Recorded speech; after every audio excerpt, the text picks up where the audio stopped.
Bonjour à tous, c'est Machika Moukala Michel, je suis coach exécutif. Dans le cadre de cette émission H Motivation, je m'évertuerai à vous entretenir sur des sujets qui nous intéressent au quotidien, de sorte à pouvoir échanger des bonnes vibrations et encourager les uns et les autres à s'investir pleinement dans les activités auxquelles ils se livrent au quotidien.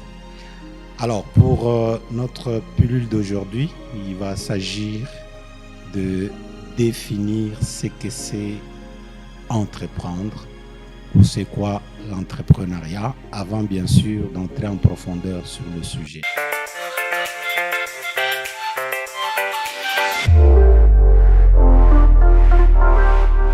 C'est quoi entreprendre ou qu'est-ce que c'est l'entrepreneuriat?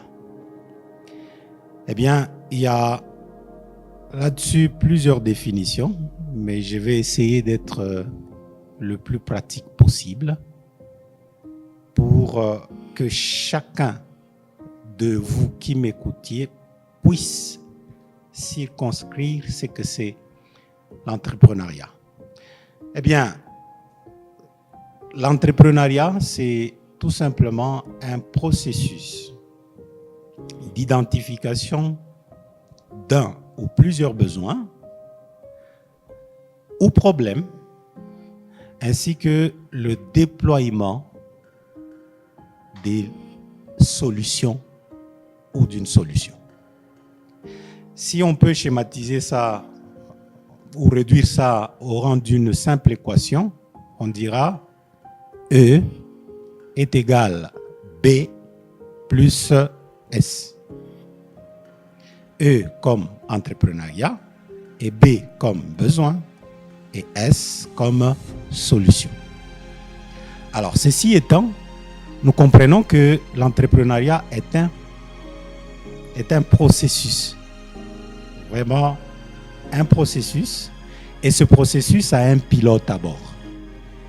Si le processus est constitué de l'identification de besoins et du déploiement de solutions, le pilote n'est autre qu'un entrepreneur.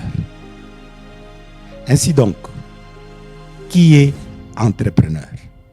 C'est toute personne qui identifie un besoin dans son environnement immédiat ou encore dans un environnement éloigné et qui derrière déploie une série de solutions afin de résoudre le problème identifié ou encore de satisfaire le besoin identifié.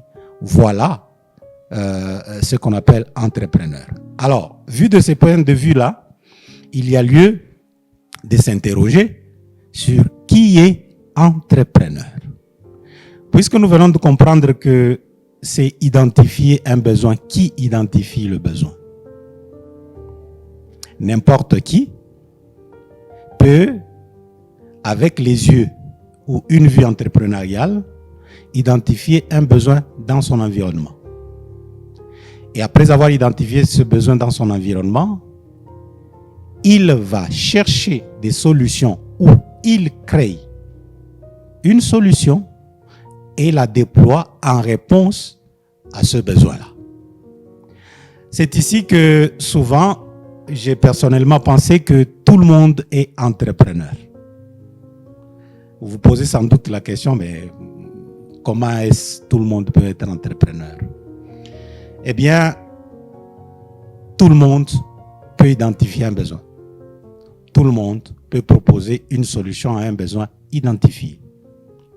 Qu'il s'agisse d'un salarié, qu'il s'agisse d'un débrouillard, ou qu'il s'agisse d'un entrepreneur formel, ou encore d'un entrepreneur. Dans notre société congolaise, il faut qu'on se le dise, l'esprit entrepreneurial est très très élevé. Et tout part de la débrouillardise. Les circonstances de vie, les vicissitudes que les gens rencontrent les obligent très tôt à apprendre comment générer leurs propres revenus. Et c'est comme ça que certains, après avoir identifié le besoin ou pas, ou par routine, se disent, bon écoutez, moi je vais mais formé dans tel domaine pour venir répondre à un besoin manifesté par telle entreprise et ainsi donc rencontrer le besoin de cette entreprise. Et en ce moment-là, on n'a qu'un seul client pour un seul besoin. Et ce client-là, c'est qui? C'est l'employeur. Tandis que le produit ou le service offert pour répondre aux besoins de l'employeur, ce sont vos compétences. À ce titre-là, on est un entrepreneur. Mais tout comme il y a d'autres qui constatent un besoin dans un environnement qui touche plusieurs personnes prises individuellement et se disent, bon, à ce problème tel, voici la solution. Et cette solution déployée qui étanche la soif ou qui subvient aux besoins manifestés par cette tranche de population, eh bien, cette solution-là qui vient y répondre est une solution déployée par quelqu'un qu'on peut appeler aussi entrepreneur.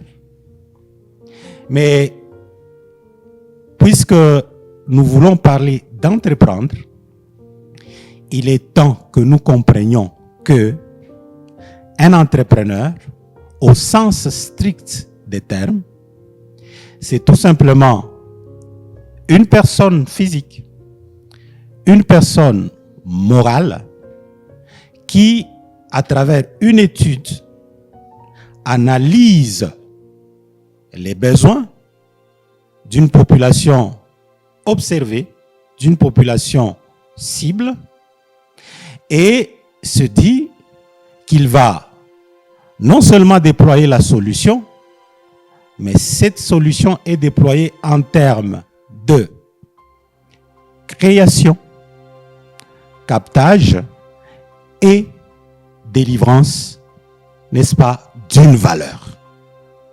Et ça, pris ensemble, ça s'appelle modèle économique.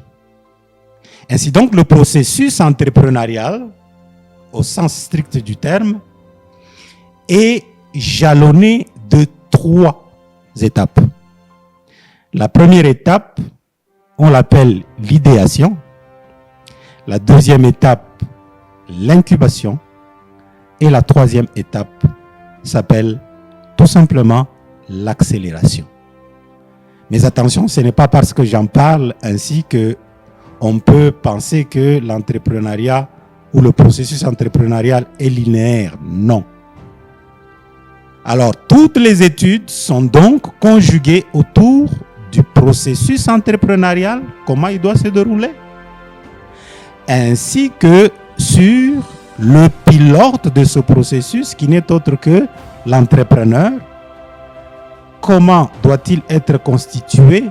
Quel doit être son profil pour tel ou tel projet afin de le mener à bien? Comment le processus doit-il être également dirigé pour qu'il rencontre les besoins de manière efficace et efficiente pour la prospérité de la start-up ou de l'entreprise qui a déployé, n'est-ce pas, la valeur ou encore le modèle économique.